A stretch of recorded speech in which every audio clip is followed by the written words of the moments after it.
اور ہم نے انسان کو اس کے والدین کے ساتھ بھلائی کرنے کا حکم دیا، اس کی ماں نے اس کو تکلیف سے پیٹ میں رکھا اور تکلیف ہی سے جنا، اور اس کا پیٹ میں رہنا اور دودھ چھڑانا 2.5 برس میں ہوتا ہے،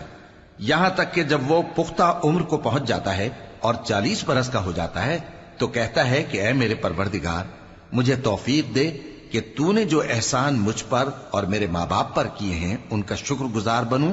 اور یہ کہ نیک عمل کروں جن کو تو پسند کرے،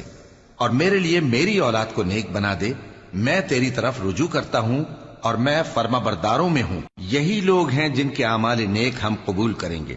اور ان کے گناہوں سے درگزر فرمائیں گے، اور یہی اہل جنت میں ہوں گے۔ یہ سچا وعدہ ہے جو ان سے کیا جاتا تھا۔ اور جس شخص نے اپنے ماں باپ سے کہا کہ میں تم سے بیزار ہوں، کیا تم مجھے یہ بتاتے ہو کہ میں زمین سے نکالا جاؤں گا، حالانکہ بہت سی قومیں مجھ سے پہلے گزر چکی ہیں؟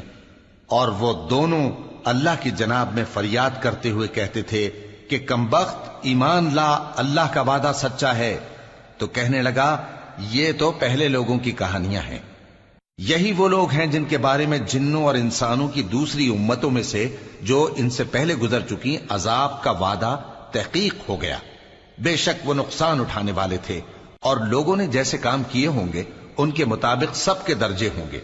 غرض یہ ہے کہ اللہ ان کو ان کے اعمال کا پورا بدلہ دے اور ان کا نقصان نہ کیا جائے گا۔ اور جس دن کافر دوزخ کے سامنے کیے جائیں گے تو کہا جائے گا کہ تم اپنی دنیا کی زندگی میں لذتیں حاصل کر چکے اور ان سے لطف اندوز ہو چکے، سو آج تم کو ذلت کا عذاب دیا جاتا ہے، یہ اس کی سزا ہے کہ تم زمین میں ناحق غرور کیا کرتے تھے، اور اس کی کہ بد کرداری کرتے تھے۔ اور قوم عاد کے بھائی ہود کو یاد کرو کہ جب انہوں نے اپنی قوم کو سرزمین احقاف میں خبردار کیا، اور ان کے آگے اور پیچھے سے خبردار کرنے والے گزر چکے تھے کہ اللہ کے سوا کسی کی عبادت نہ کرو، مجھے تمہارے بارے میں بڑے دن کے عذاب کا ڈر لگتا ہے۔ کہنے لگے کیا تم ہمارے پاس اس لیے آئے ہو کہ ہم کو ہمارے معبودوں سے پھیر دو؟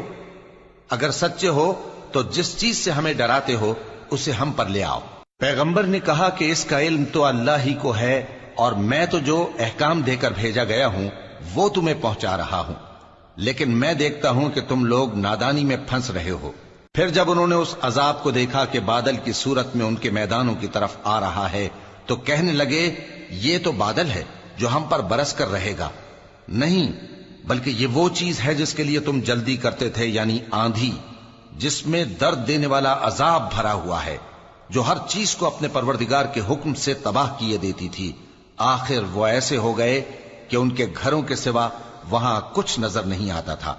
گناہگار لوگوں کو ہم اسی طرح سزا دیا کرتے ہیں۔